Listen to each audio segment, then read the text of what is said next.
ইরানের সর্বোচ্চ ধর্মীয় নেতা আয়াতুল্লাহ আলী খামেনিকে হত্যার ইসরায়েলি পরিকল্পনায় ভেটো দিয়েছেন মার্কিন প্রেসিডেন্ট ডোনাল্ড ট্রাম্প।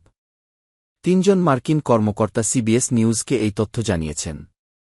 মার্কিন এক কর্মকর্তার বরাতে সিবিএস নিউজ বলছে, ট্রাম্প ইসরায়েলি প্রধানমন্ত্রী বেনিয়ামিন নেতানিয়াহুকে বলেছেন যে খামেনিকে হত্যার পরিকল্পনা ভালো নয়।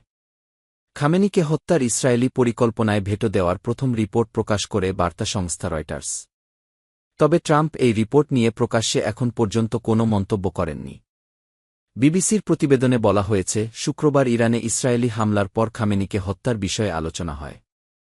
ফক্স নিউজকে দেওয়া সাক্ষাৎকারে নেতানিয়াহু রয়টার্সের ওই রিপোর্ট নিশ্চিত করেননি, আবার প্রত্যাখ্যানও করেননি।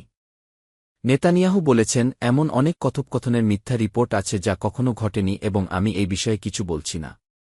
তবে আমি আপনায় বলতে চাই যে আমাদের যা করা দরকার তাই আমরা করি। আমরা তাই করব, আমাদের যা করতে হবে, এবং আমি মনে করেই যুক্তরাষ্ট্র জানে তার জন্য কোনটি ভালো। সাক্ষাৎকারে এসব কথা বলেন নেতানিয়াহু। ইসরায়েলি একজন কর্মকর্তা সিবিএস নিউজকে বলেছেন, নীতিগতভাবে ইসরায়েল রাজনৈতিক নেতাদের হত্যা করে না। আমাদের লক্ষ্য পারমাণবিক এবং সামরিক।